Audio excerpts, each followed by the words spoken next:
Good Morning Texas Home and Wealth, sponsored by Rodney Anderson with Supreme Lending.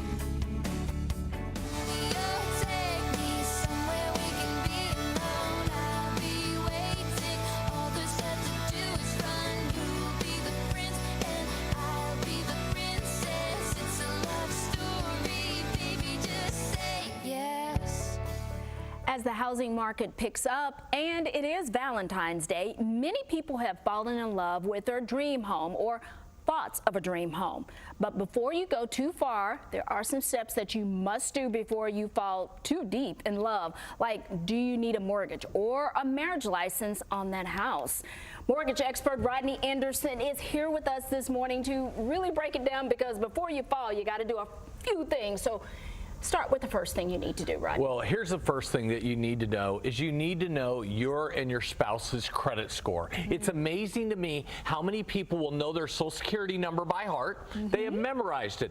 They have memorized their spouse's Social Security number, right? But what do they know about the most important aspect of a home loan? And that is your credit score, because a lot of times people will go out and fall in love with that house only to find out that they may not qualify. And that's the last thing you want to do, just because you didn't know, you didn't pre-qualify your spouse before you got married to them. Wow. Okay, so what do you do if you have those bumps and bruises that you just mentioned? Well, bumps and bruises on credit, some of them can be fixed with time. Some of them can be disputed. But here's what happens. Your interest rate, your credit score on your mortgage can affect your interest rate, how much PMI you might have to have, that's private mortgage insurance if you're doing a conventional loan, or if you can even qualify for a loan. Credit scores are the most important aspects of how much money you'll pay, Shannon. Okay, I have to ask this question.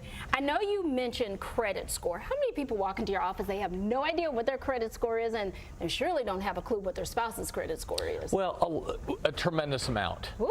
I mean, I would say it's probably 5 out of every 10 people. And I call this the shock and awe, okay? What this is when people get shocked because their credit score is great, but the person that they married may be a lot lower.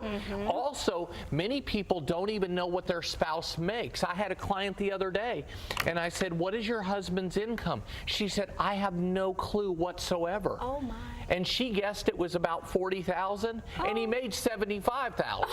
Some people overguess on what their spouse makes. You can't even make this stuff up of every single day of what you see. But yes, people have no idea how much money they have in the bank. They have no idea what their spouse even does for a living. And hey, if you work for the Secret Service or the CIA, I could get that. But if you're, I'm somebody, in shock. yeah, you're not. I'm in shock.